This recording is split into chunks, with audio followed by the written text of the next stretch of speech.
Salute, salute. Mojo, what up?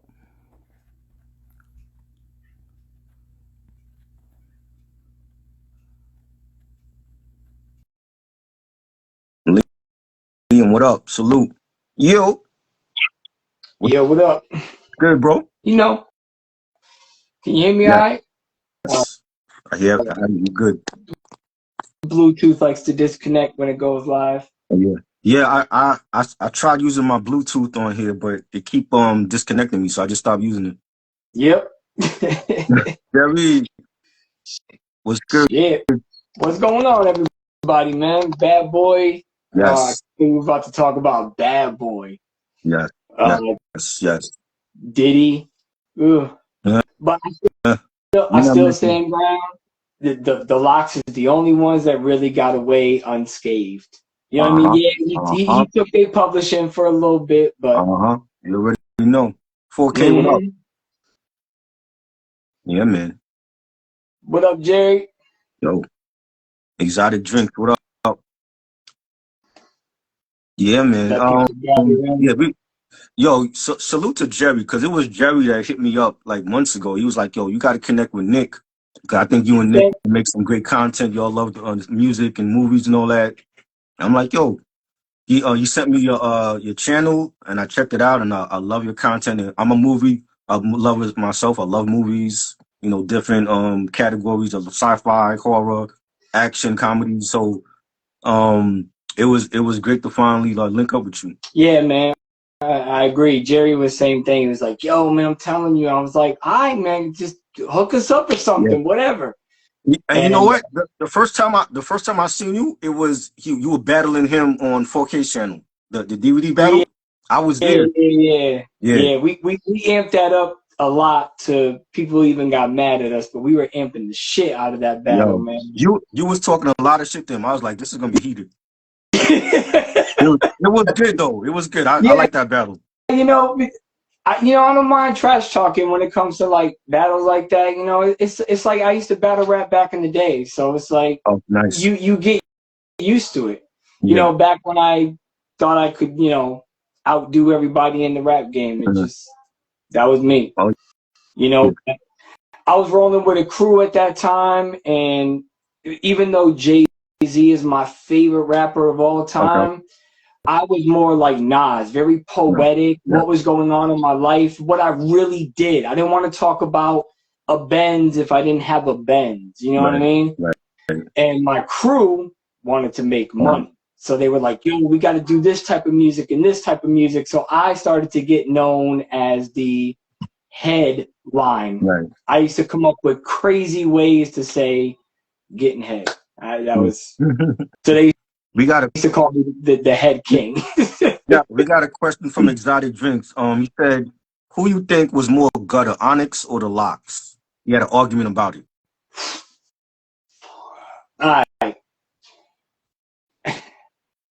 The locks only because they're certified. Um, Nobody has really tested them right, and ever stood their test of time. right. Onyx never actually. Right after what was it? What was that album? Uh, with X on it. Shut him down. Shut him down. Yeah. Shut him down. All right. Uh-huh. So after Shut Her Down, tell me what they did. I mean, they came out with other albums, but I think at that time they had already left Def Jam. Yeah. So even To even me, now, like they're still dropping like new music, but it's independently. yeah, it's kind of like Killer Yeah. Army. Like when Killer Army first came Right. out, I loved Killer Army. Dirty Weaponry was my Yeah. Oh shit. yeah. Great And album. then the second album just, you know what I Right. mean?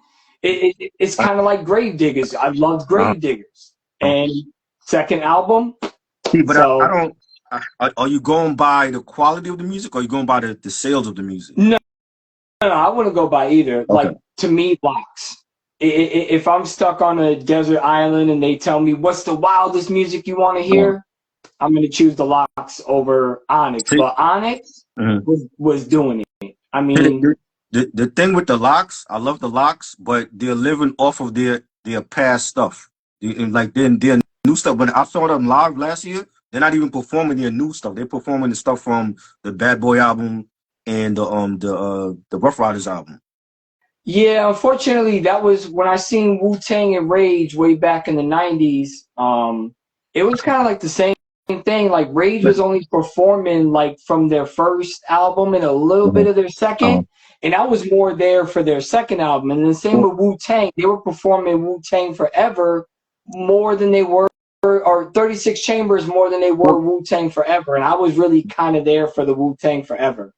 I still think, like I said on my sophomore video, you know, that I made about rap, I still think that Wu-Tang Forever is better than 36 Chambers, but a lot of old heads would disagree with me, and I'm like, that's fine. I'm 43.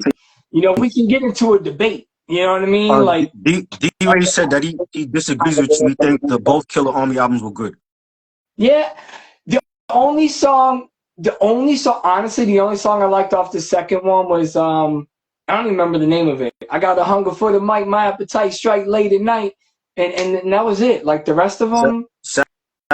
Satellite Music has a question. He said, who had the best four albums, Tribe or De La? Ooh, Tribe. And next time you got to spell it all out. What do we all learn? It's like a Tribe Called Quest. You got to say the whole thing. I don't know. I love both. Yeah, I love both too, but I was never that big into De La. So I was more. De La came out when I was in 5th grade. So I grew up with 3 Feet High and Rising and De La Soul is Dead. Balloon Mind State is High. I love both. I think I'm gonna give De La the slight edge over Tribe. But I just like Q-Tip.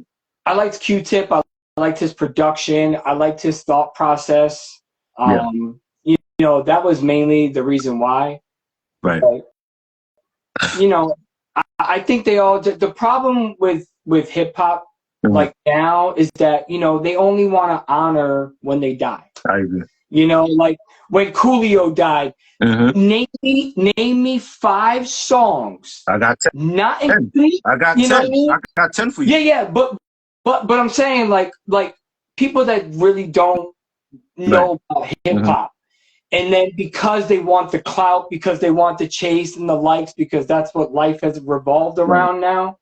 You know, they'll be like, "Oh, Coolio was the greatest rapper." I've never heard. That's like somebody saying Fat Joe's the best rapper. I've never heard it, but the man can drop albums whenever he wants.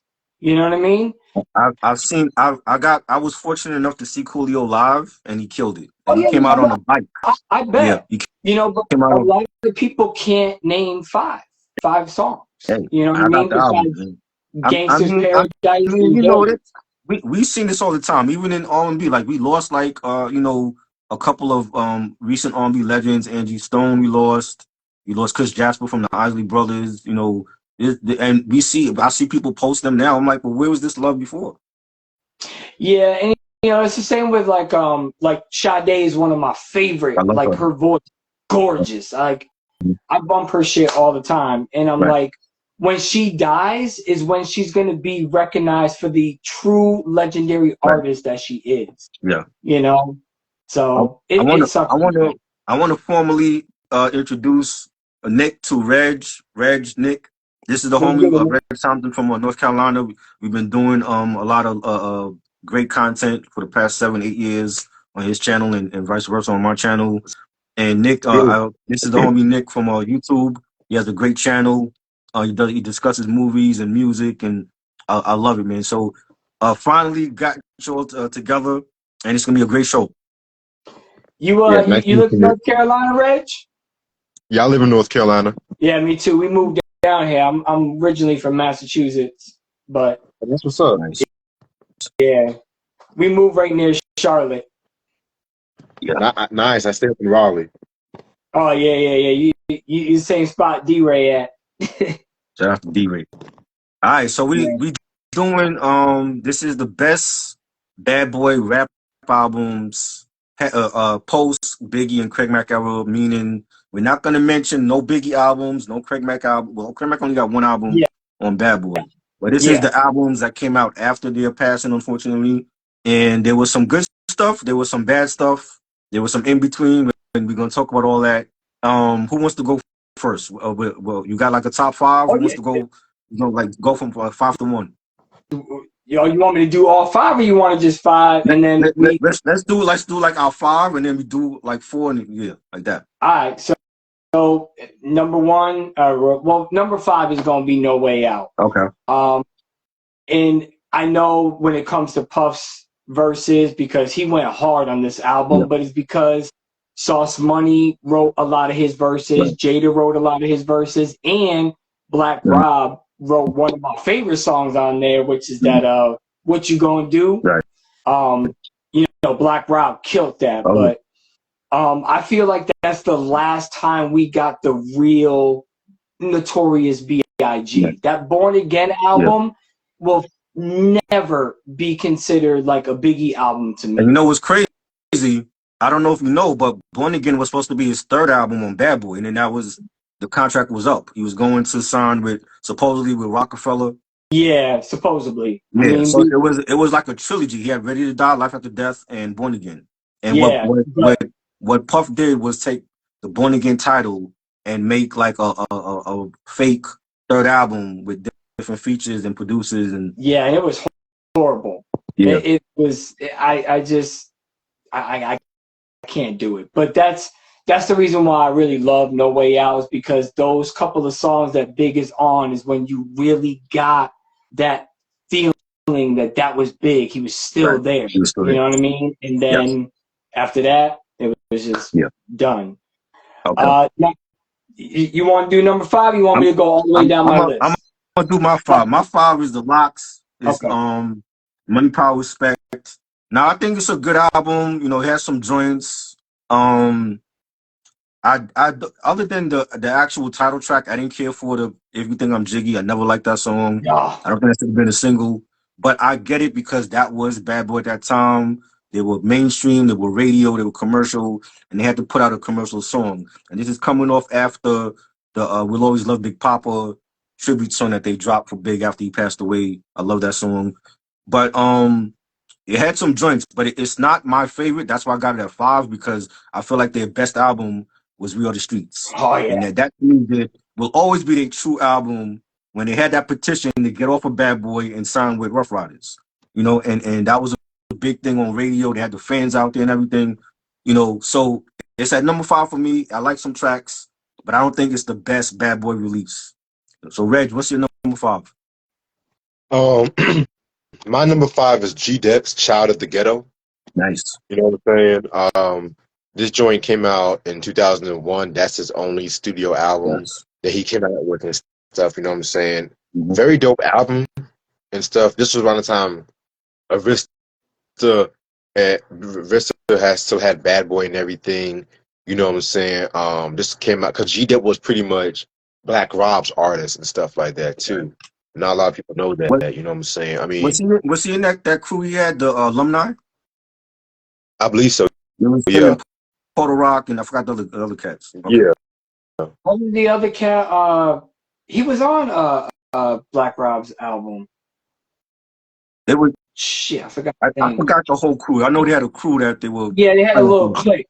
Yeah, they used to go around battling because I remember Sauce Money mentioning it, and all of them wanted Jay, and Jay said, "Don't waste my time." That's crazy. Yeah. So, you done, Reg? You good? Yeah, I was gonna say it was a dope album. I like songs like Special Delivery. The remix was fire. Oh my god, remix. Crazy. I Am with Cool G Rap and Rakim. Mm-hmm. That was pretty dope. So yeah, this is definitely a very dope album. Love it. Sweet. Number 4 is gonna be what was your number 5, and that's the Locks. Okay. Money, Power, Respect. You know, I always hated that Jiggy. When I heard that, that was the first song I ever heard. Yeah. And I was just like, yeah, this is definitely Puff, because, you know, we all knew Puff made you do some commercial shit. Right. It's not until I heard Money, Power, Respect where I heard DMX. That was the first time I ever heard DMX. Wow. So I was just like, I started scouring the store and found the Warlock mixed songs that Right. they had came out with, and Puff took out the war part because it was Yeah. quote unquote not a good commercial name. Right. Which I'm glad that they stuck with just the Locks, because I mean, imagine every time he said, "Yo, the Warlocks." But yeah, like you said, kind of a weak album, but you could tell Puff had a lot of influence and a lot of direction on that album, and it wasn't until "We Are the Streets" where they really got to express who they were. So that's my number 4. My number 4 is the Shine album, the first one, and that had the big hit. What's the name of that joint? Bad Boy. Yeah, that joint. With Barry Salmon. I mean, Benson Levy. That was fire. He had I forgot the second single. Forgot the second single, but I like the production on that. I remember having that on bootleg. I never bought the official joint, but Sean got a lot of flack because when I first heard the Bad Boy joint, everybody thought he was Biggie. Yeah. And he even talked about it in his documentary that, he got a lot of hate because people thought he was trying to be like Big and he wasn't. And when we see him, it's like he's not like Big. Like he was very slimmer and he was from Belize and I think his vocal tone he sound like Big, but when he rap, he don't sound like Big at all. They have 2 different rap styles. But I love the production on there. I think it should have been promoted a little bit more. We needed a little bit more singles from it. But I think Sean was dope, and it's unfortunate that he got caught up in that whole gun thing at the club with J-Lo. That's why he didn't get much production or promos or pushes. That was all going on all at the same time, and Puff was trying to just worry about himself. Yeah. After I watched that documentary, that documentary is good on Hulu. That shit's fire. Yeah, it was good, and he's come a long way since coming out of jail, and I know his religion is different now. He's a Jew, and I think he's done a lot of great things in turning around his life since that whole incident that happened, unfortunately, and even after the fact when he came out with the Def Jam album, he came out with that. I think it was like 2004 that came out. I don't even remember. The Godfather Barely Alive. That was the name of that joint. And that had like some unreleased tracks. And he came out with a mixtape called I think it was Gangland or something like that. I remember seeing that on the Dat Piff website. Yeah. Back then, but he was still releasing music and he still had the talent. But I don't think because of what he went through, I think he just fell out of love with the rap and he wanted to go try his hand with politics, and he's come a long way. So salute to Sean for that. But yeah, that's my number 4, the Sean album. Dope. No one's gonna mention B5. Who the hell is that? That was that boy band. Nah, we doing just rap. We're doing R&B, strictly hip hop. no We pop. already talked about this. No albums R&B, no nothing, because the list would be different. This is just the rap albums after Biggie and Craig Mack's era.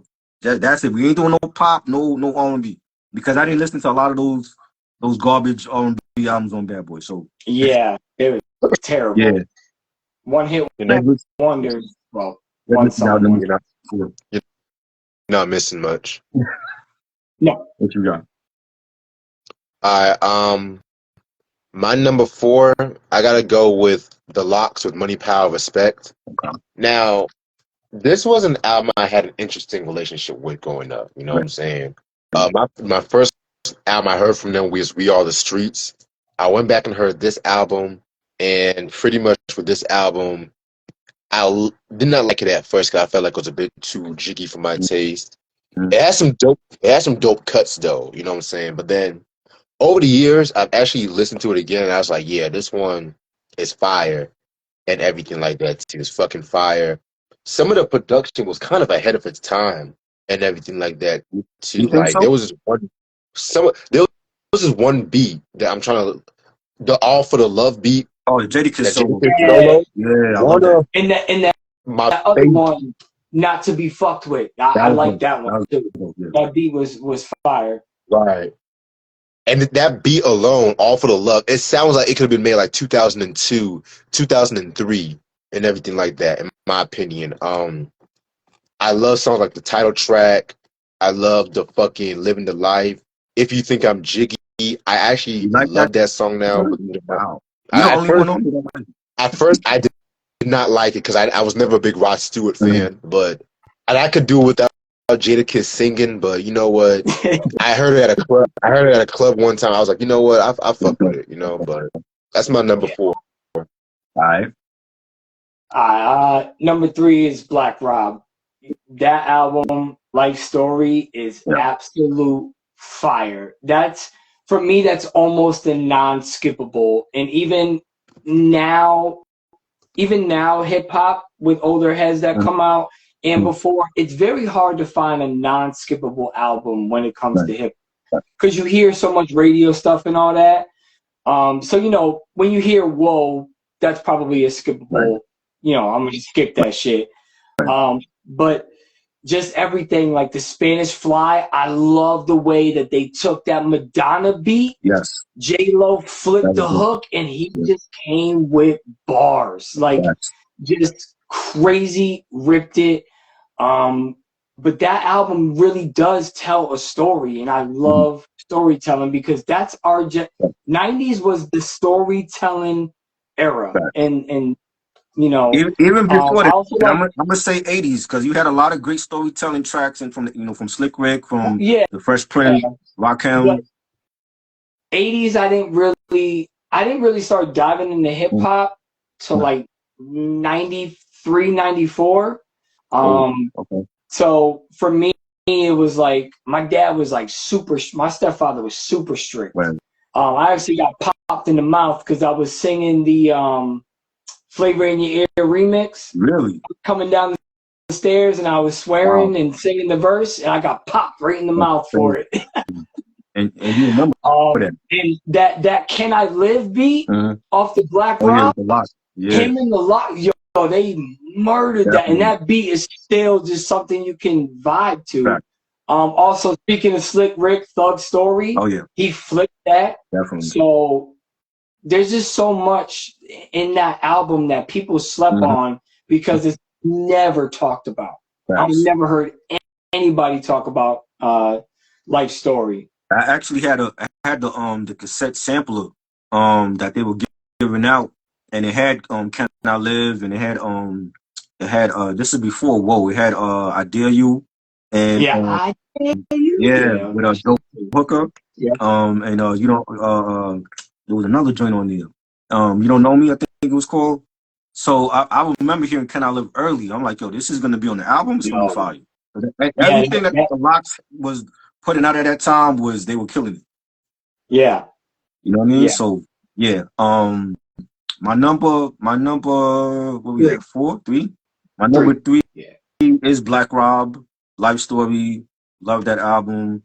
I was fortunate enough to see Black Rob in '99 live in Greek Crest. We used to have a thing out in Long Island called Greek Crest, and Mm-hmm. this is before Whoa. He performed You Don't Know Me and I Dare You, and the crowd was crazy. You know what I'm saying? And that was like one of my best concerts going to see him. And Mobb Deep was also on that one too. That was like '99 when Quiet Storm had just came out, Murder Music, and I saw both Prodigy and Havoc, and they killed it. And What is yeah. real quick? What is your favorite concert you ever been to? ah man, you got to stay tuned for that. 'Cause I'm actually doing a series Oh, on my okay. channel, All but right. I'm gonna tell you, like I have a lot, but I did I did the first episode last week on Outkast the Stank Love tour. That was 2001 on Biggie's anniversary. It was March 9th, 2001, and it was cold as hell here. It was like maybe -10, and I Whew. remember going to the venue and coming back, it was cold. But that was like the time when like everybody was together. Like it was Outkast, it was Dungeon Family, Ludacris, and DTP opened up for them. And this is like Fuzzy Kango had Ludacris, Mm-hmm. and Southern Hospitality just came out, and that was like the one tour where I remember it was nothing but white kids in the audience, and they knew all the lyrics to the songs. Like they knew the lyrics to the Outkast songs that my own people don't even know the lyrics to the Outkast songs. You know what I'm saying? And I'm not trying to sound racist. It was just like one of those shows where I've never been to a show where it was nothing but white kids in the audience. You know what I'm saying? And they killed it. They killed it. They had a live band with them. They did a lot of joints from Stankonia and from AT Aliens and the Crumini, and I loved it. It was great. Aquemini is fire, man. I Yeah, wish that was definitely, their second album, definitely. but it was their third. AT Aliens is my favorite, but I love their first four. Like I think Southern Yeah. Playlistic gets highly slept on. That was a good Mm-hmm. debut. And then you got AT Aliens and Aquemini was great. And Stankonia, I love it. Even the double album was fire to me. Mm. You know what I'm saying? But yeah, Black Crab album was fire. I love the production. I love the singles that they put up. Woe, as soon as Woe came out, that was a huge hit in New York City. Oh yeah. And he had the remix. He had the Woe remix for that. I have a DVD where they had like the best tunnel performances, and he was at the tunnel doing Woe, and he kept doing it over and over because that's how crazy it was in the city. Like people want to hear it over and over again. And you know, he had the Spaccio joint on there that was fire, the Jasmine Yeah. joint. Dame So Espacio. Yeah, yes, that was I my love shit. the whole album. I think the whole album is phenomenal, Yes. and we lost a good one. We lost a good one, man. Rest in peace to Yeah, Black we Rob. did. And like I said, that album is almost perfect. It's almost a non-skippable. I think it's only maybe one song that I could probably do Right. without. And I can't remember the name of it. That's why I just skip it all the time. Mhm. But Yeah, it was great, man. And my number, even the second album, the Black Rob Report, which they didn't promote at all, that was fire too. I only heard that maybe twice, so Yeah. I got to go back and visit that. But that wasn't dropped on Bad Boy, I don't think. Now it was on Bad Boy, but they didn't promote it for whatever reason. I don't know. I see no promotion for it. No, you know what I'm saying? Like no posting. That's weird. When I pulled up the list, because I was like, damn, how many albums have Bad Boy come out with on Yeah. rap? Because I forgot that 8 Ball and MJG Yeah. was on the shit for a little bit. Yeah.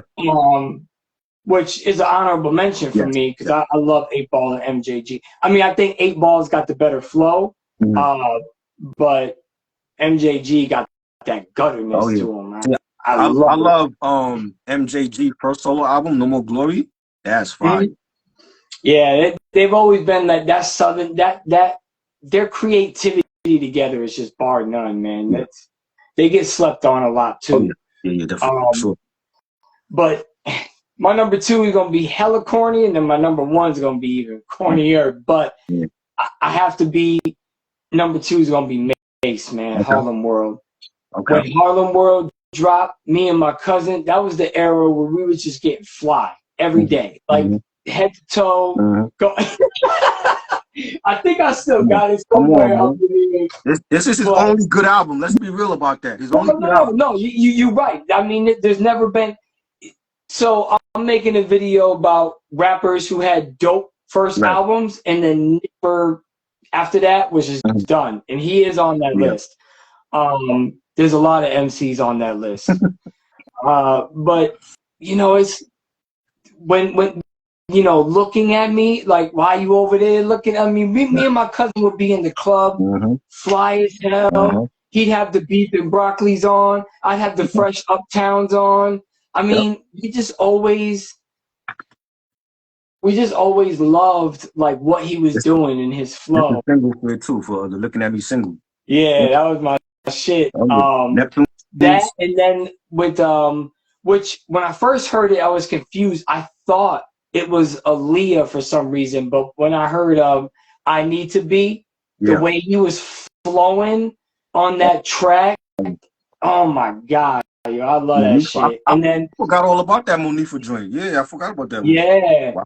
And then the DMX joint, you know, just where you going spending that? You know what I mean? Like he was just so like that was Murder Mace. That song to me was Murder Mace, and then he went back to all right, Puff, we gonna get back to what you want to do, right? You know, because again, Puff dropped the murder, kept Mace, right? You know, because he was in Children of the Corn. The Big L, rest in peace, Big L and Bloodshed. They were a fire group. Yeah.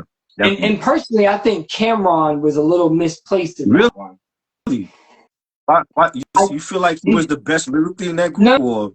no. I feel like he was the one that was the most out of place. I think Bloodshed, Murder Mace, and then Yeah. a couple of times where Big Yeah, and L.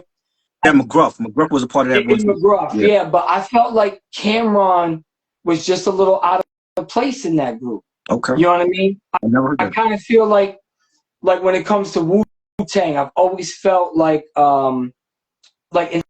Inspector Deck and what's his name? Mike Killer. Master Killer. What's his? Master Yeah, Killer. there you go. Um, Master Killer. I've always felt them two are kind of out of the group, a little bit different than all the rest of them. Mhm. You know what I mean? So when I heard Children of the Corn and I had their little mixtape that they came out with, Cam just sounded out of place. Wow. You know? I never heard that.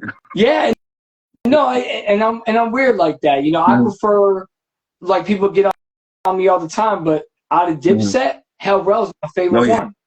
Hell Rell was fire, definitely. I still listen to Hell Rell. He was fire. And when I DM him on Instagram and I talk to him, I told him I'm gonna be dropping a video about him. I said, so you better tell me some exclusive shit now, or I'm gonna find out. I find out a lot of shit. I'm gonna tell you though, for Diplomatic Immunity, Volume 1, I think Jewels was the MVP for that album. I think without Jewels, that album wouldn't be a classic. Because a lot of those songs, he outshined Cameron and everybody else on those songs. Yeah, he did. He did. And you know, for a second there, I thought J.R. Writer might have had it. Yeah. You know, it's like J.R. Writer would be on one song and he'd be stop and go, you know, and then the next song he'd be like, what are you doing, bro? Like, you went from here to down here. Like, he just never could keep the consistency. Right. And I think on Diplomat, Hell Rell was still finding himself, his flow, his rhythm. And it wasn't until he dropped his first album where I was just like, he got it. He got it. Right. Unfortunately, he has the same rhyme scheme every time. That's him and Young Dro. I've always felt like that's their biggest downfall. Like, Young Dro has the same four patterns. Right. And so doesn't, you know, Hell Rell. He's got the same four patterns. Right. It's got to go money, you know, clothes, hose, and then the car or the color of your car. Right. It's always been the same four, you know, and then I'll shoot you. Okay. I mean, but you know, and that was a time during the mixtape era where they were more focused on the mixtapes than the albums. So when you come out with that list, and I know you're gonna have like some mixtape artists on that list, is because they put all their effort into the mixtapes and not the albums. Mixtapes. You know what I'm saying? Yeah. And that was their downfall. Yeah, you know it's like Mace. It's like Fabulous. Fabulous can come out with some of the most craziest mixtapes, and then when he drops an album, it's a complete dud. Yeah, I have a couple of his albums. I thought they were decent. I don't feel like he has any classic albums. Yeah.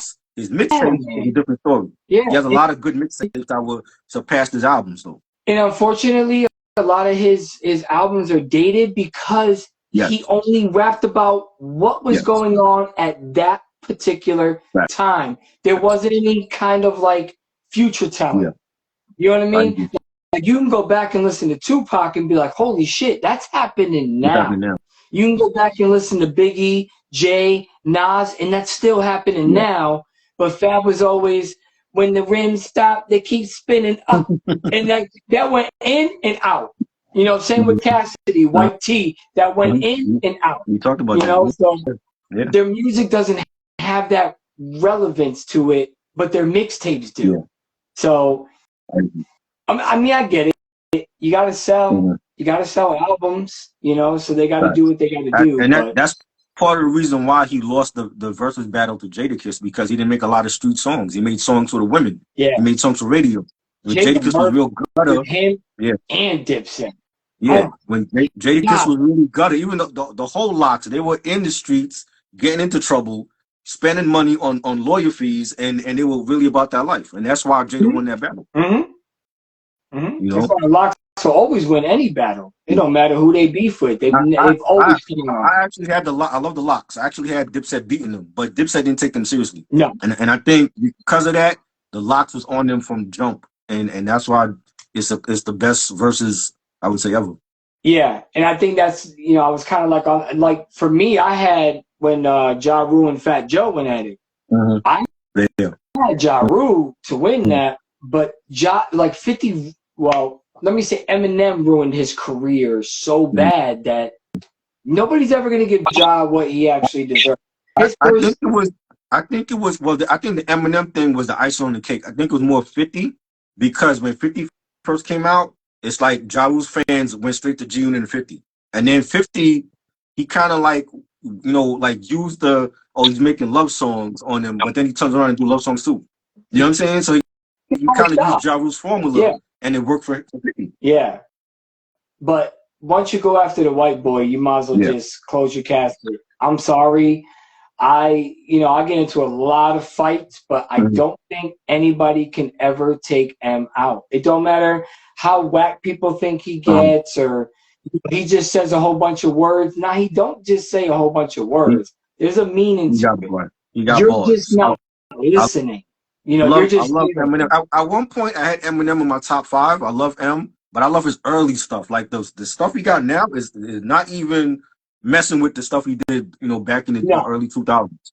You know what I'm no. saying? Even Jerry, who's the biggest fan of Yeah, M, yeah, would say that I know. too. I know. But the first three Yeah, albums, that's his you're best. not touching. You're That's not his touching. best for sure. My bad. No, Num I keep drifting I off. know. No, I number like music, two, man. I like music. I love it too. Number two, I got Puff. I'm only gonna show this real quick. I got Puff, No Way Out.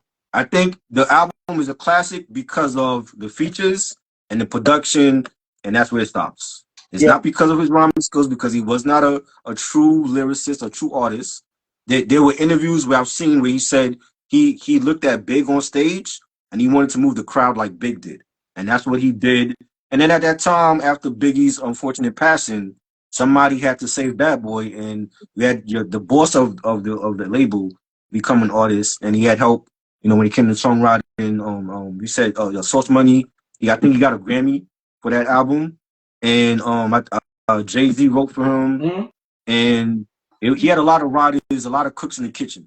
You know what I'm saying? But the album itself is good because of the production, who he had doing the beats, the features. You had Biggie, you had Busta Rhymes, you had Twista, Genuine, Foxy, and Kim on the same album.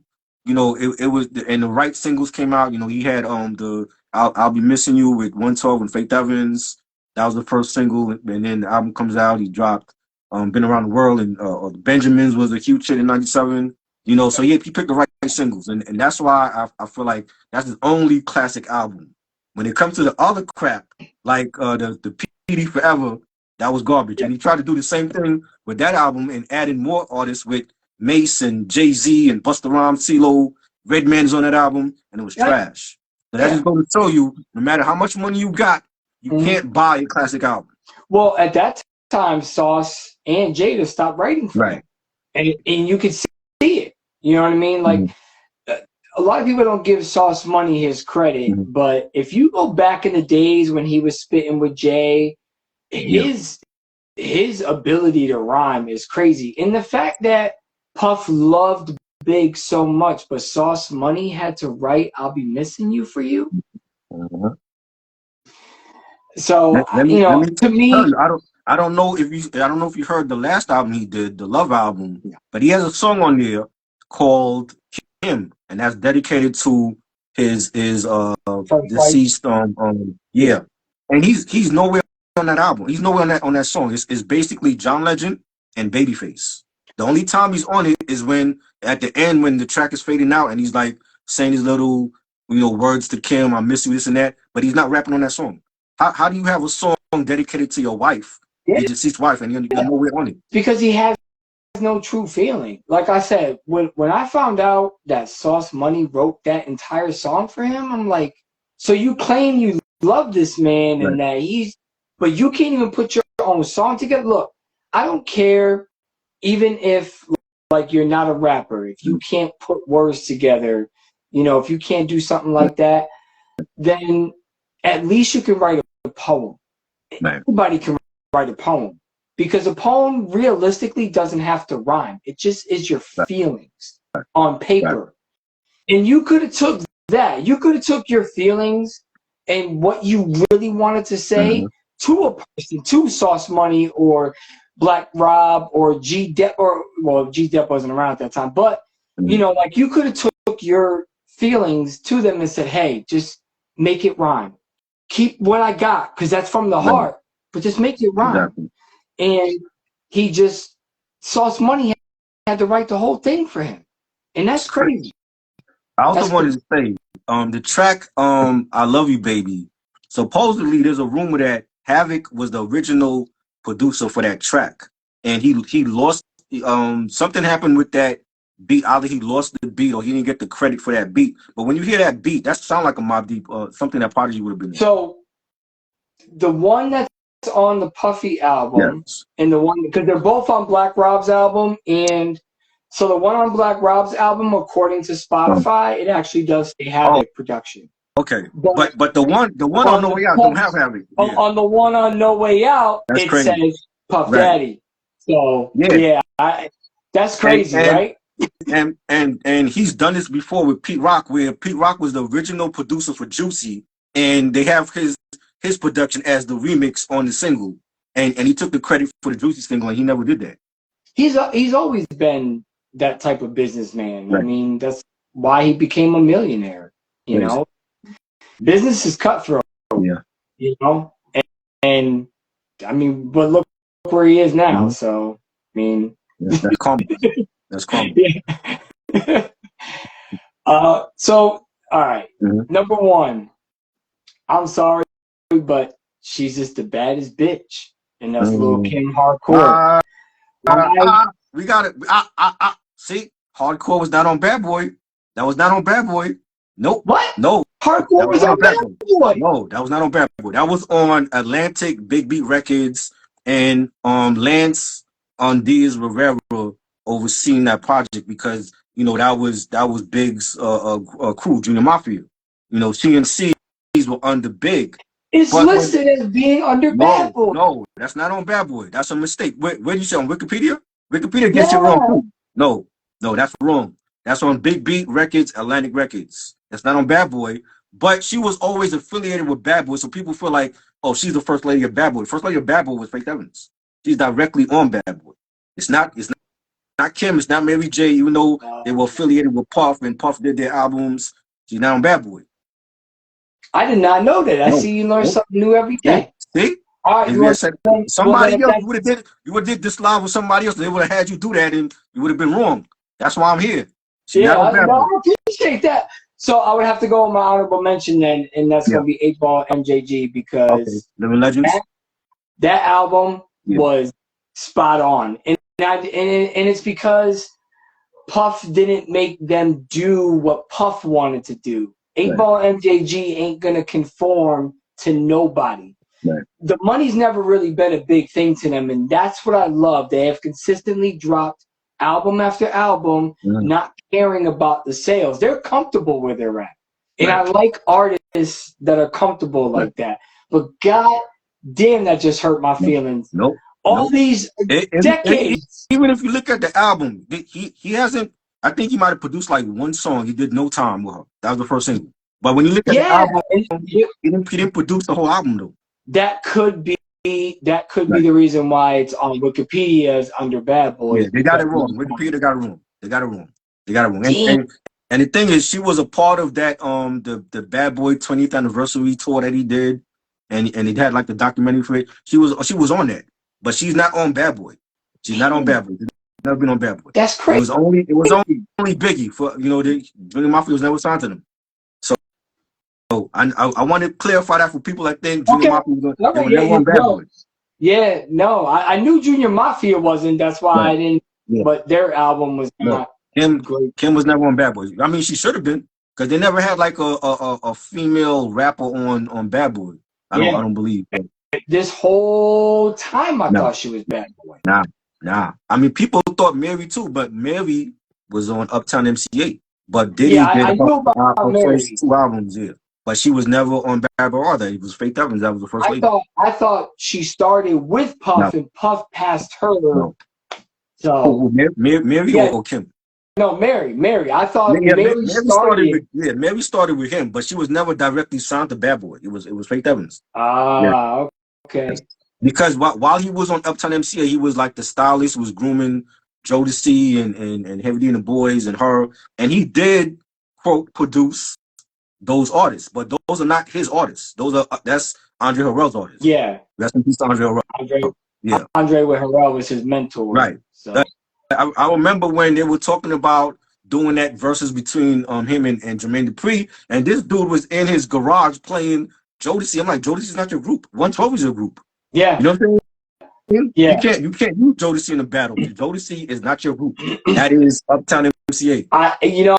I fought and I said that JD would take him in a heartbeat. Yeah, definitely, In a heartbeat. because he was really not doing the drum machines. He's a Yeah. songwriter. Yep. Everything that Puff ain't. Yep. He would easily take him. And I don't know how people can say, But- but if Puff played Biggie against the Brat, who's winning? It don't matter. That's just one round. Yeah. Well, not even that. That's one round. But you have to remember when Criss Cross came out, they were huge. And I mean, I don't know how many records they sold, but they sold millions. Yeah, but JD was behind all of that. Criss Cross was the only rap group to ever be featured on Lifestyles of the Rich and Famous with Robin Leach. They're the only rap group. It wasn't Run DMC. It wasn't Houdini or anybody else. It's only them. That's how big they was at that time. They sold millions. JD has produced some of the biggest wedding songs to date. I don't hear Puff Daddy doing that. Nobody's taking Cupid and using it for their wedding song like that. Exactly.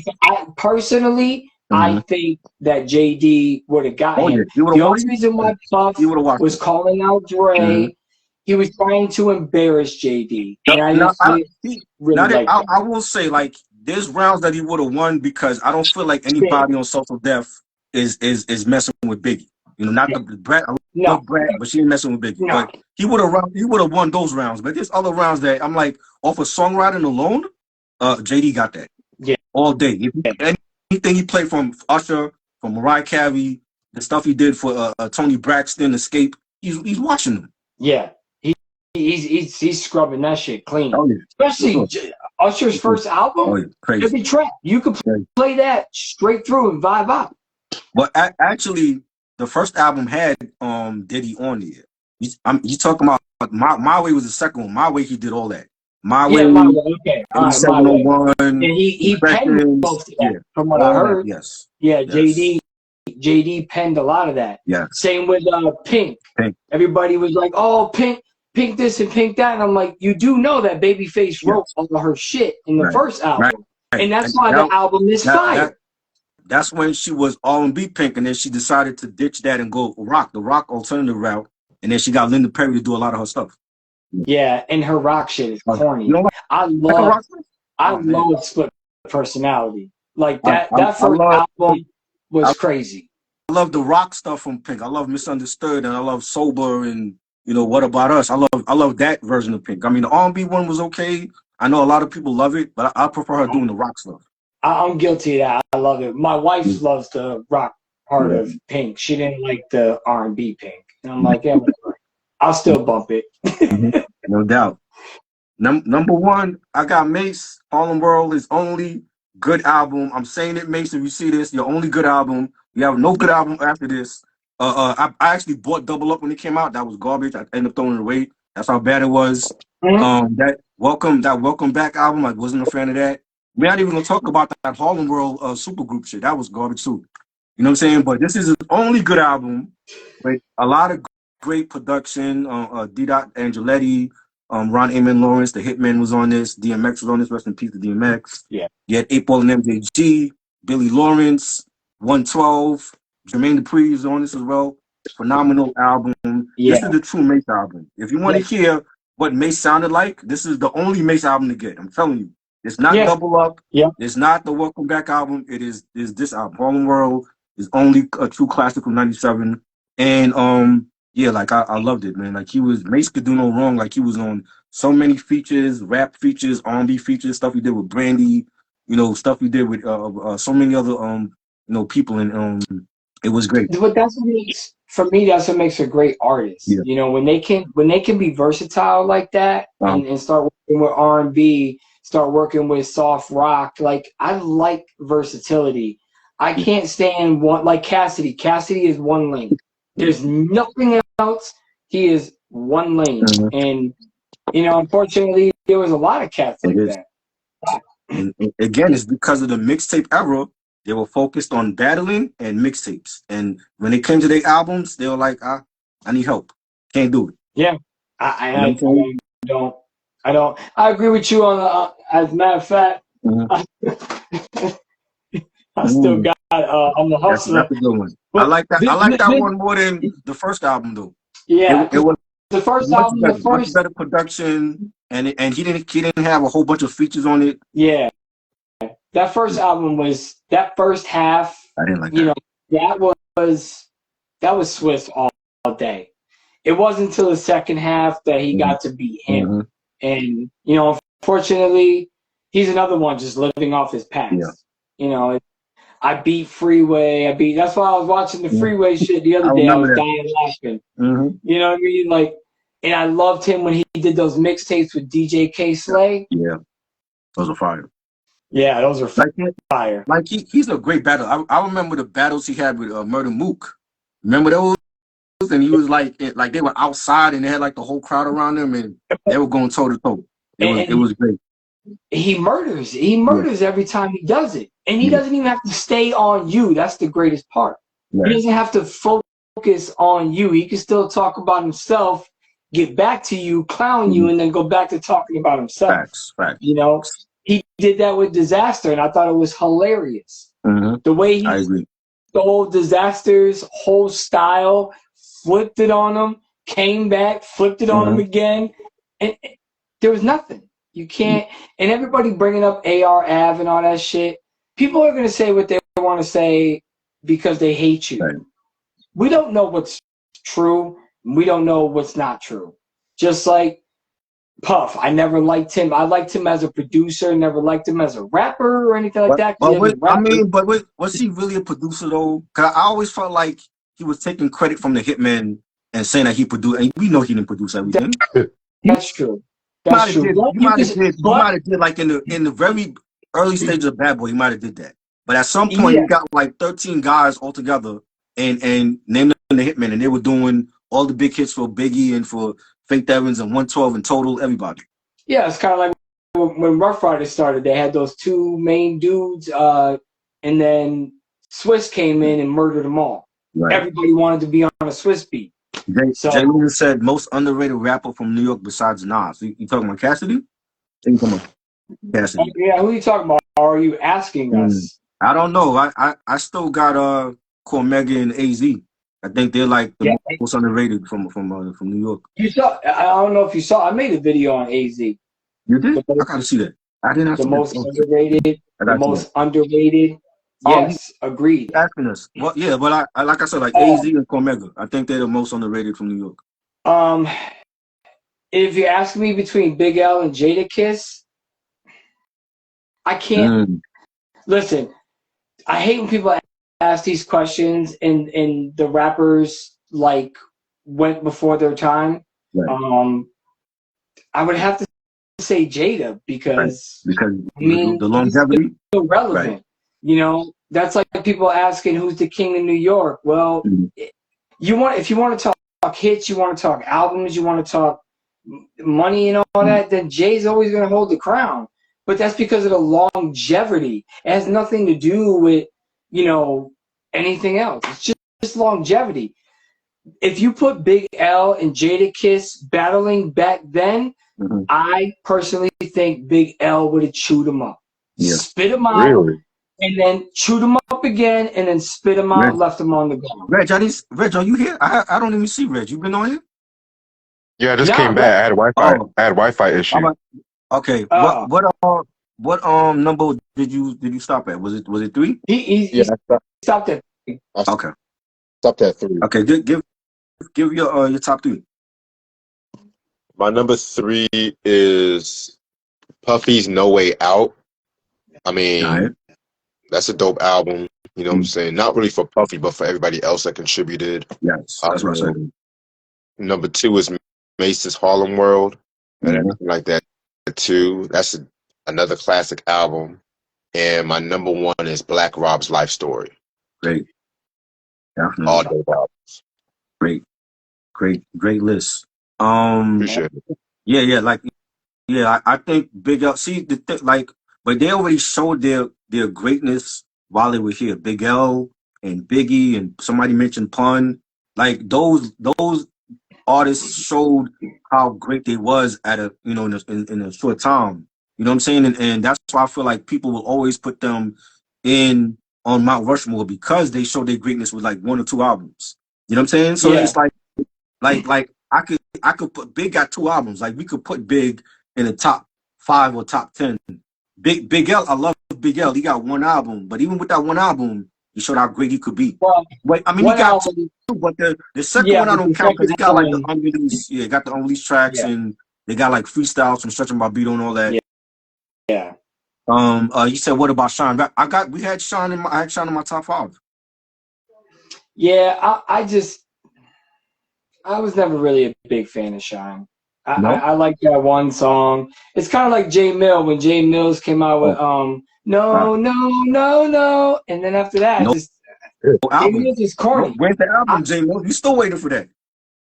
yeah, well, it's never gonna happen. And then he always thought he was better than everybody he was on the track with, and I'm like, yo, Yo, you with no, that, you never saw that battle with him and Party Artie in Harlem. Party Artie killed him. He no, killed I him. never seen that. Yo, you got to see that. That was on I like gotta watch that. that was on like the Smack DVDs back in the I'll, 2000s. I'm sure I can find it on He YouTube though. destroyed him. I'm and J Mills was good at battling, but not that day. Party Artie got him. Mm. He was good. He was I was that never. was a great battle. I And felt like back then. battled he battled Ines on Making the Band I on season 1. remember that. Yes. That was a I good remember battle too. that. Yeah. I tried out for that You did? show. Mm-hmm. Oh I wow. spit 16. I spit a 16 bar. My boy in front of me, because the whole group went. Mhm. My boy in front of me, he got 8 bars in. They dismissed him, so I was nervous as shit. Let me ask you. Let me ask you though. Let's say you had made the band and you in the house with everybody else. Was you walking for cheesecake over the Brooklyn Bridge? I know you wasn't. Nah, I'll be honest with you. I smacked the shit out of him. I know I wasn't doing I'd have that, been and I like, lived here all my life. Cassidy. I wasn't doing that. I wasn't doing that. I would have told Puff kiss my ass. Like, what? Yeah. You gonna make people walk in the cold, Yeah. mind you, late at night over the Brooklyn Bridge for Junior's cheesecake? No, Where? What happened? I'm really saying I would have smacked him with the dark skin part of my hand. Bro, I'm not. that Yo, was try. wild. Yo, Actually, I had to make a phone call and stuff like that, but it was dope for me coming up here and stuff like that. You know what I'm saying? no doubt, man. Yeah, man, I got to get y'all on a live with me. I want to join one of y'all's too over on YouTube, man. I like that type of shit. For sure. I wish I could have jumped in on that 70s because I love old soul, man. Same. But I'll catch up with y'all. I'll catch up with you, Reg. Reg, I'm gonna send you a friend request after we done. All right. I appreciate it, y'all. Y'all be safe. All right, man. You too. Yes, yeah. Peace. That was a great list. Like the 78 best 78 R&B albums. So that year, and a lot of heat. A lot of heat came out that year. Like I said, man, there's so many R&B like albums that just get slept on like crazy. Mm-hmm. But yeah, man, I wouldn't have walked if I'd have made that show. Mm-hmm. You know, unfortunately, at that time, I was still I wasn't really doing like party stuff. I told you when I first started rapping, when I was 13, it was more poetry. It was just like what was going on around me. Yeah. You know what I mean? And then me getting into dealing and me doing this and that. And so when I spit the 16, Puff said, "You're good, but you're not what we're looking for." So and I think you know why? Because he was looking for stupid people that he could boss around, and you wasn't it. Well, yeah, you know, I mean, when I came out, the first bar I said, "You block my shadow because I'm blocking the sun." So it's like, and it, you know, it was just one of those like I just just wanted to be heard. So I thought if I went to this audition and Puffy heard me, or like maybe there was some exec out there that was, because like I said, I was deep. You know what I mean? You walk my shadow because I'm blocking the sun, and if y'all pay keys because I gave you a gun. Have you ever done like a video about that whole experience or no? No. And the only reason why I never did, I told it in one of the videos I did, but that day was horrible. Horrible. I mean, my crew's over here battling, you know, because I used to be with a crew called Sons of Sin, and then we changed it to Kindred.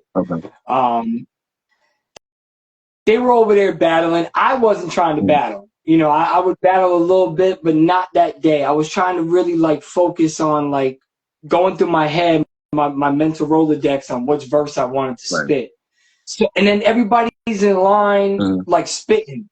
There was no, this guy's spitting some dumb shit. This guy over here spitting some hot shit. So then you start getting distracted.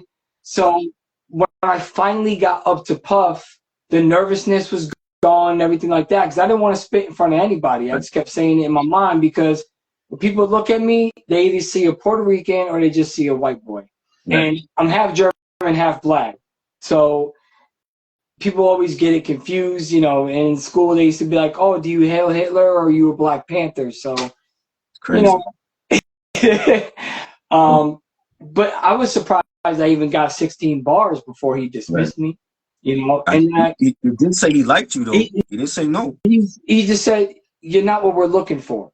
And what was he looking for though? I mean, because I don't know. So the guy, he snatched, like, from what I seen, he took 2 females, because I was probably like number 300 in line. I waited in line for like 4.5 hours as the line kept moving. He took 2 females from what I seen once I got into the building, because we were wrapped around the block, about 2.5 blocks. But the dude, one of the dudes that he took was like a carbon copy of what I would say like a Big L, but watered down. But he just went up there and I'm gonna murder you, murder this, fuck you and your bitch, and spit dumb, like easy rhymes. There's no scheme to it. You know, there's no take over your boardwalk like Monopoly. He couldn't. He didn't know what to do. With artists like that, he didn't know what to do. You can't promote artists like that on the radio, which is why Craig Mack left. Because Craig Mack was so underground, he was like, I'm not doing the commercial radio thing. You know what I'm saying? Yeah. So he needed somebody like a Jay Mills or E Ness, and you know what I'm saying? Like, if you look at all the rappers on the label, other than Big, because even with Big didn't want to do Juicy at first. He thought it was corny. He hated it. But with the exception of Big and Craig Mack, like all of the other rappers on Bad Boy, not even the Locks. The Locks I'm gonna take out, even Black Rob, and maybe I'll say Mace, because Mace changed up his style after he joined Bad Boy. But with the rest of them, they were being promoted for radio. Yeah. You know what I'm saying? And I don't think it worked for everybody. Like Loon, even though he didn't promote Loon's album, but Loon was like tailor-made for radio. You know what I'm saying? Even like Young Jock, he was tailor-made for radio. But but I just mentioned them. We're not even throwing them in here in this conversation like that. But they were like the real spitters. He couldn't promote like commercial because they wasn't that. The Locks wasn't that. No. That's why they wanted out. Black Rob wasn't that. It's just that he had a hot song that it went to radio and it just blew up, and the album became what it was because of that one song. Yeah. That whole speaking of Craig Mack, that line, bro. I looked at it, I'm like, oh, I forgot about this. Yeah, when I heard it, I told you, because I haven't heard that album since I was a teenager, you know, when it came out. Yeah. And I was just like, did he say what I think he did? And I rewinded it, and I was like, yeah, he did.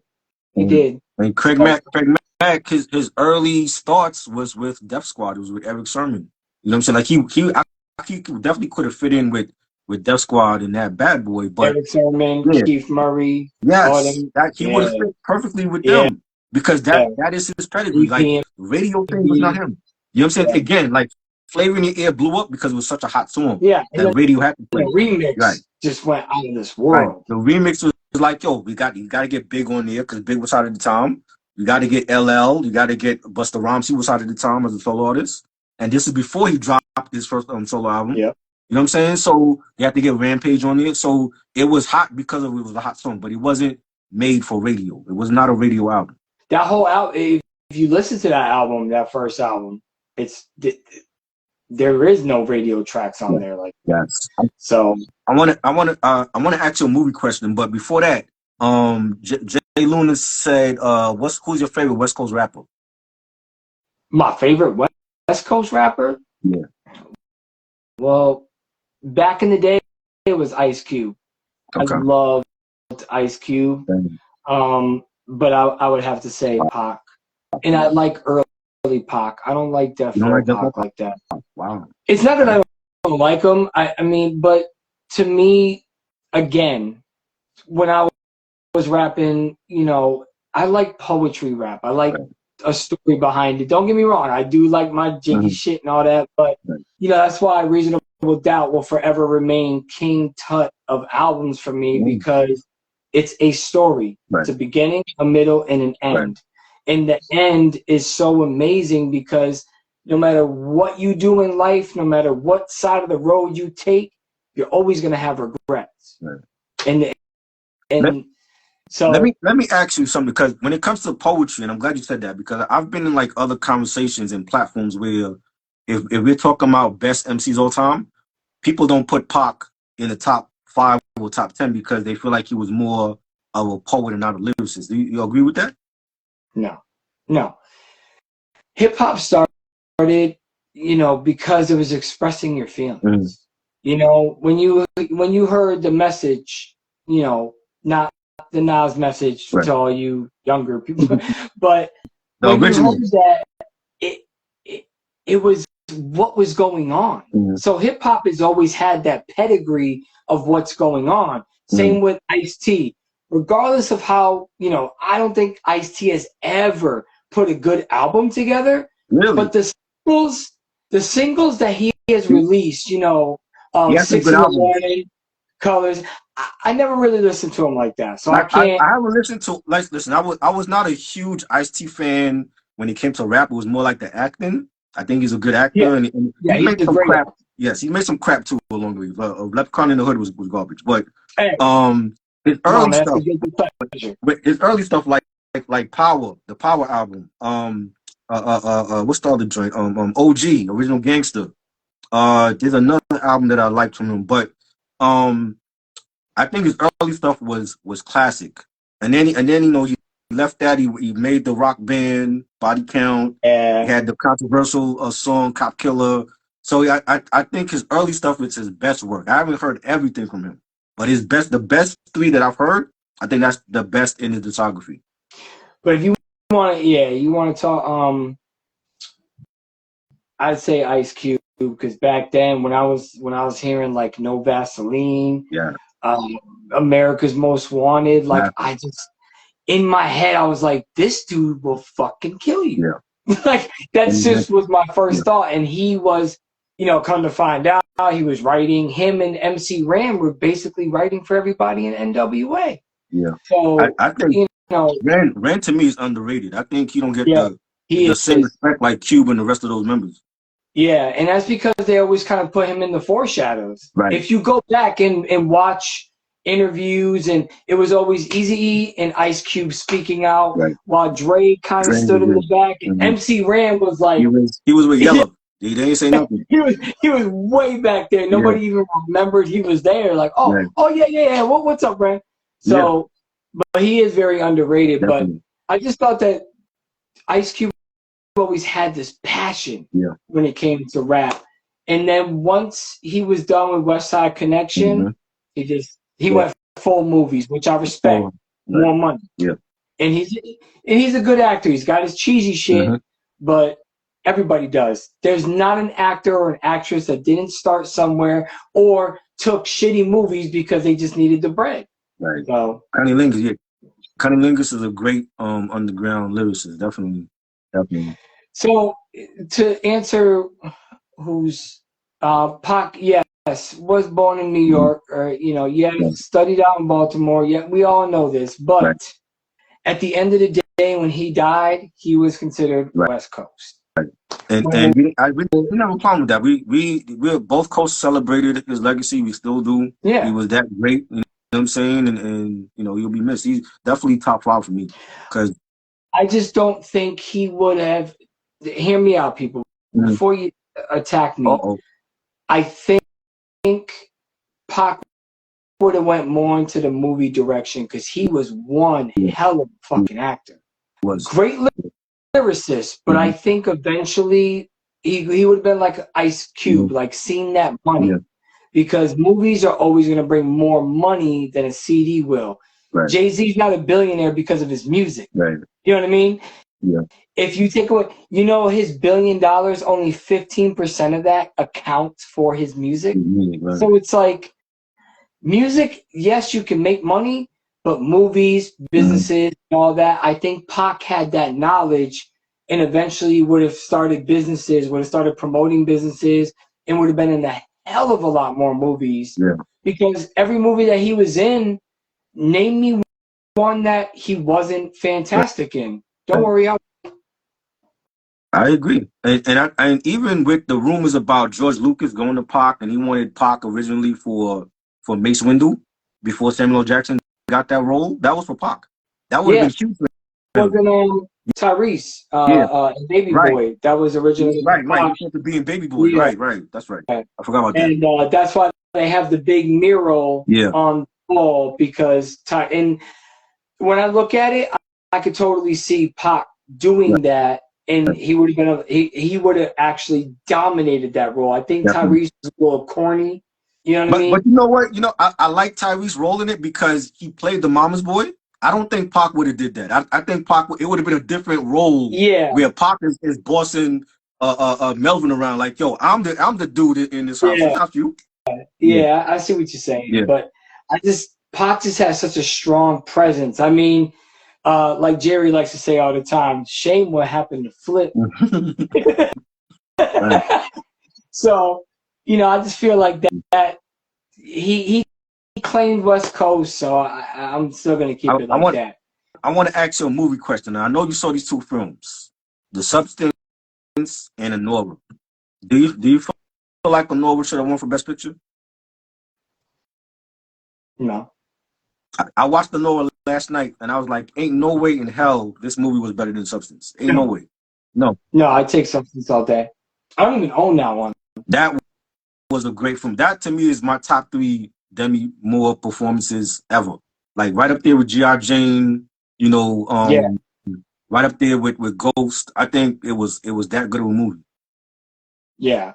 It should have won, but, there's always politics behind them fucking things. And why did it take Leonardo DiCaprio so long?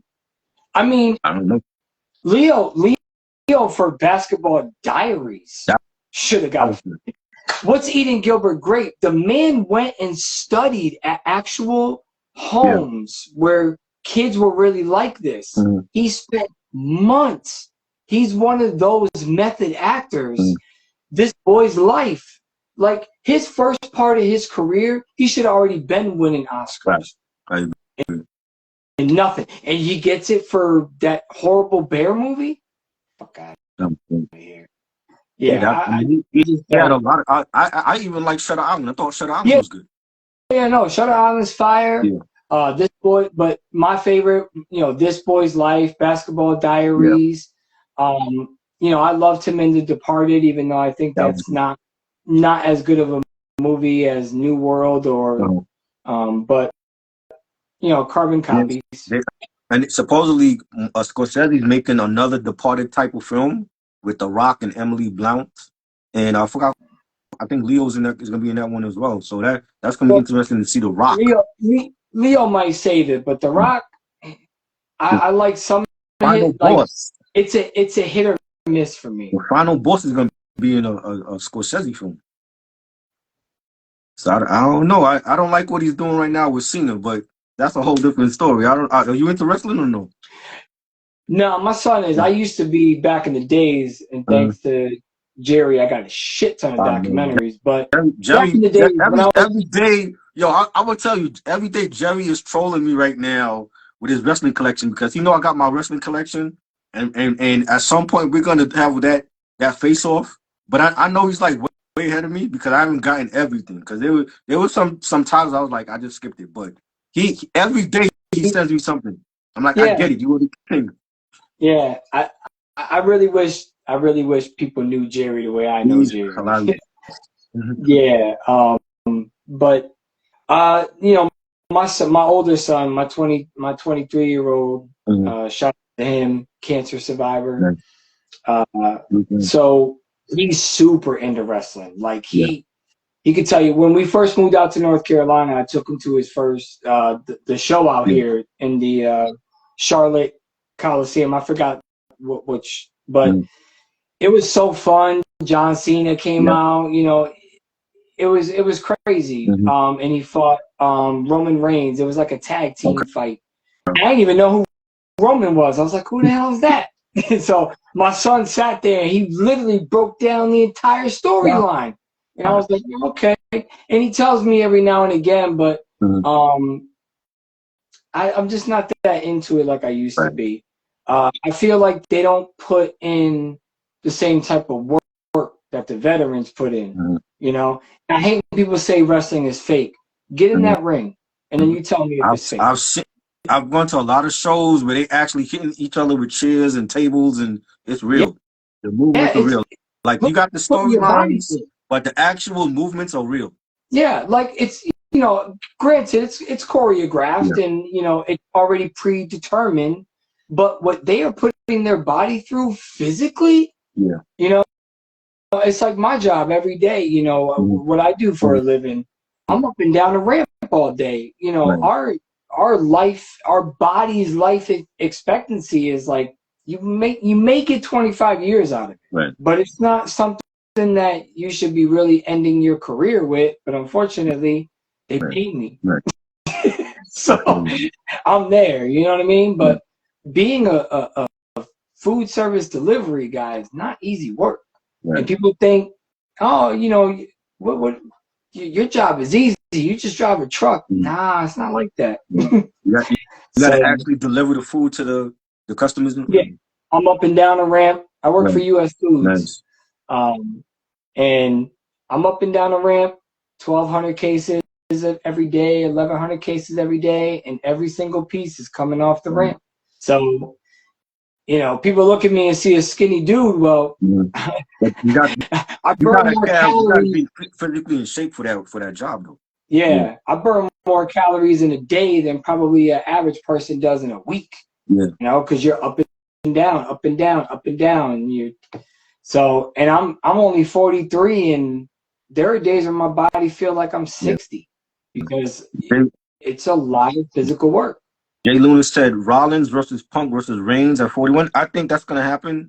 I think I don't know, because it seemed like when Roman Reigns attacked Seth that he really wants to end that whole thing with him and Seth, but he attacked CM Punk, so we might get a triple threat. The CM Punk favor that Paul Heyman owes him. I don't know if that's gonna come into play with that match or with the Cody and Cena match. I've seen posts about that already. So it's going to be unpredictable because Triple H already said it's going to be an unpredictable WrestleMania this year. So I don't know what's going to happen. Yeah, I am going to be watching that one because my son wants to. He's like, you got to watch this one. And I was like, all right. So I don't know. I do feel like Cena's going to win the title. I think before I told my son that. Yeah. I told him, I said, look, he's retiring next year. Yeah. He's going to strictly, it's always the same formula. They always let that, except for Bret Hart. Right. Well, Bret was special. He was special. Yeah. But they always kind of do that same. I'll say this: unless we get Stone Cold coming in to save the day for Cody. I know he was supposed to be there last year, but at the last minute he didn't show up. Probably was a money thing. Unless we get Stone Cold or we get yeah, or Roman or something. That's the only way I can see Cody hanging on to the title. But I think if we don't get that, I think Cena's gonna beat him for the title one last time. You usher him out, and then by SummerSlam he'll lose it. You Yeah, know, I don't think he should win it again. I think he had his run. The way that John Cena looks in the ring, he looks old now. Like yeah. if you watch Royal Even Rumble, he looked old at Royal Rumble. even my son didn't catch it, but Mhm. I think I still have some video when we went. But when John Cena was like getting clotheslined, like before he even got right here, Yeah, he was already falling. yeah, And yeah. I looked at my son. I'm like, now I see why he only does it every once in a while, because Right. I can see it. And we were right there in Mhm. on the floor section, Right. but we were about 5 rows back. Mhm. So it's not like we were right there. But when I could see that from that far Yeah. behind, you're kind of showing your Yeah. age. Whereas when I watch Roman Reigns Mhm. fight, because sometimes I pop in, I watch a match or two with my son. Right. When I saw Cody Rhodes when he was fighting, I mean, these guys look, they're at least making it look like still legit. Right. And when I seen that, I was like, ooh, And damn. I saw Cena in his prime, and he looked totally different now in the ring than he did back in the 2000s. Yeah. You know what I I mean? mean, I seen him when he had the spinner belt. You know what I Yes. mean? Yes. Like my little brother was super into Right. him. He bought his rap albums and everything. And when he was in that spinning belt era, you couldn't tell my little brother shit. You know what's crazy? That his theme song was for Ghostface. It was for Ghostface Killer. The time is now. That was for Ghostface. Really? And Ghostface, yeah, Ghostface. He passed on the beat. Jake One made the beat. Jake One is a producer from Seattle. Yep. He's I know done a lot of he's stuff. good money. Yeah, and he actually has a series on his YouTube channel on Sneer Jordan, that's what he calls himself. That he did like a beat series where he actually recreated like different beats for people. So he have an episode where he recreated the Cena beat, and he even said like Vince McMahon only paid him like 50 G's, and he don't get no residuals for that beat. So every time Cena comes out with that song, you don't get paid for that.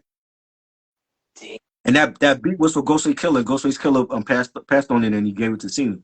Yeah, no, there's a lot. There's a lot of beats that artists passed up and then get mad when they hear. Yeah. But that's not what you Right. would have did with it. I never really understood that. Like when Jay-Z, oh no, not Jay-Z, when LL heard, because Clark Kent made it was either Get Money or one of the other ones, the two Junior Mafia singles. Plays Anthem. Yeah, it was one of them. I think it was Get Money, and LL was like, yo, I needed this beat. And Clark Kent was like, yo, I gave you the beat. You passed on it. And then in the Fade to Black, the Jay-Z documentary, he passes up on the Luda beat. The Luda beat. When I'll move you, Right. he passed right on there. He said, get that shit out of here.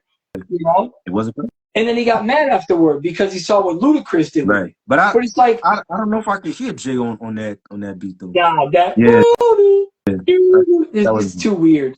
No. Even for him. It's not for him. And even like I like when he did Change Clothes for Slim Thug. That was originally Jay-Z's song. The hook was his, and he had 2 verses already pre-done for it. And then Slim Thug heard it, kept the hook, and then made his own verses. But that Change Clothes from the Black Album? Yeah, it was no, not for the Black Album. It was for was it the Black Album at that time? Yeah, maybe it was the Black Album, but you could find Jay's original version of I don't take 'em out to eat, I ain't here to trick or treat. Oh wow. That Slim Thug song was actually Jay's song. And then Slim Thug bought the beat because Jay said, yeah, that's a throwaway. So he kind of just threw it away. You mean I ain't heard of that joint. Yeah, because that's what it's called. I ain't heard of that. I like the Change Clothes is on Blackout album. Yeah. No, the one that's on Slim Thug, only good album. Yeah, the Already Platinum. Yeah, Already Platinum. Same with When the Money Goes, that Fabulous. Yes, I remember. Jay-Z has an original version. Wow. That entire song, all 3 verses, he's talking about Beyonce being with him, but then if something was to happen, Beyonce would like, you know, what is she gonna do? Right. Wow. Go look it up. That's crazy. Like, after we're done, go on YouTube. It's on YouTube. I'm gonna check that. I'm gonna check that. And then Fab bought the hook, and well, Jay gave him the hook, but he bought the beat off of I think it was Pharrell that made that beat. I can't remember who it was, but the original version, I don't know what. Like, I don't understand why you wouldn't come out with that. I mean, when you hear the original, but when, and then you hear Fabulous, when you hear songs like that, and then when you be like, oh, they didn't come out with it, and you hear it, you be like, yeah, I don't think that would have fit. You know what I'm saying? Like, this is straight Jay. This is straight Jay. I mean, like, yo, Old Boy was made for Jay, and Cameron took that for himself. Yeah, he took it for himself. You know what I'm saying? Actually, when you hear H to the Izzo, that was made for Cameron, and Jay took it for himself. So, yeah, can you get Cameron over H to the Izzo? No. Yeah, exactly. No. Just like Jigga, what's my motherfucking name? It was originally Jada. That's why he did. But Swiss Beats, Jada passed up on that beat, and then that's why when Jada Kiss came out with his mixtape and he freestyled, he said, Jada, what's my motherfucking name? Because that was originally for him.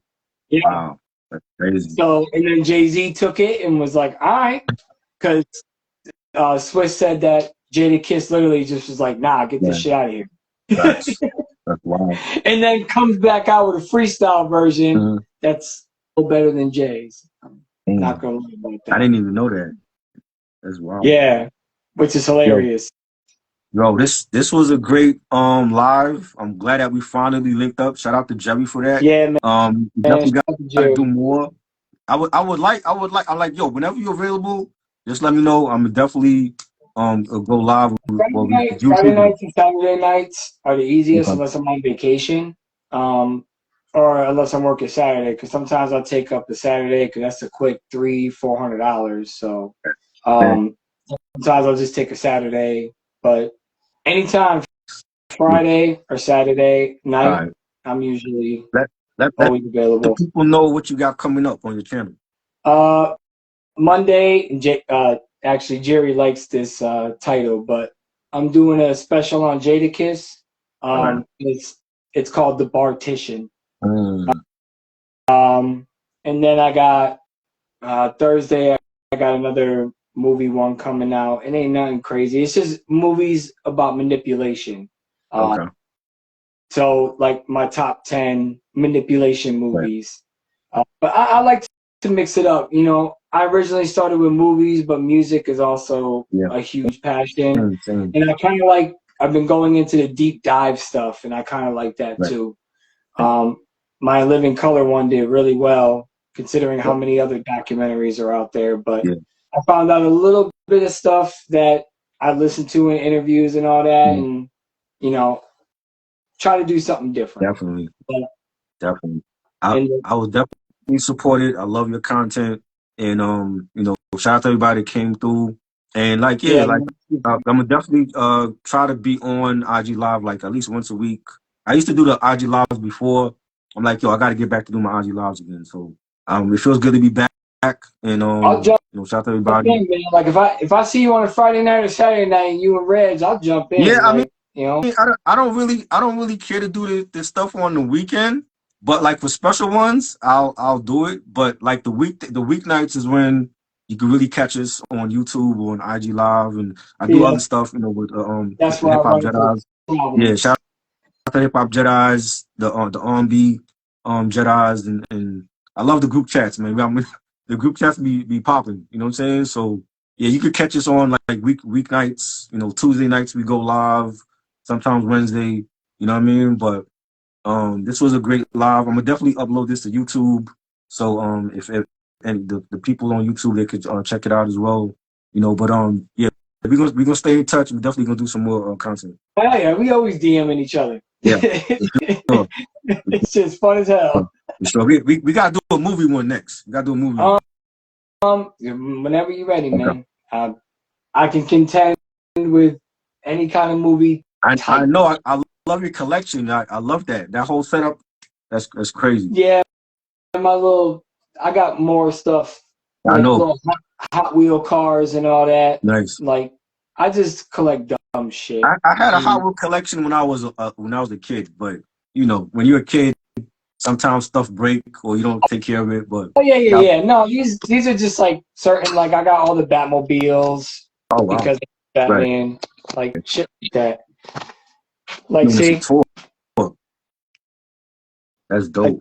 Oh, you just have like, and you this got is Knight Rider. I got Knight Rider on season 1 on DVD. yeah.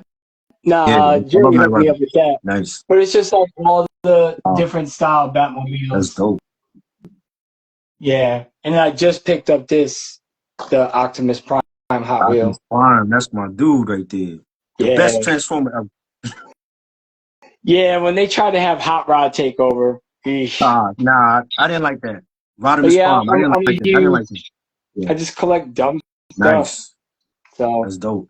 Yeah, I mean, I collect figures and stuff. You know, it's not the collection that you got, but I got my little figures and all that. yeah, Yeah. this is my wife got me this. It's Knight Rider, but he turns into a Transformer. Wow. Is he So an Autobot or Decepticon? he's an Autobot. Autobot. Yeah, he's Yeah. not Oh, a Decepticon. yeah. Decepticons is my Oh, favorite. nice. It's Nice. Starscream. That's it, bar none. Starscream. Wow. So, That's dope. but yeah, Yeah, man. I collect But dumb shit. this is great. Shout out to you, Jay Luna. Yeah, I mean, yeah, I used to do interviews. I still owe like some people interviews, but I'm gonna get around to it at some point later this year. But I'm just trying to get back into doing the IG lives again. So, but yeah, stay tuned. I might definitely have some interviews coming up this year, and this was great. Definitely love this episode, and we're gonna do more in the future. Hell And yeah. shout out to everybody. All right, man. All right, peace. Later. Later.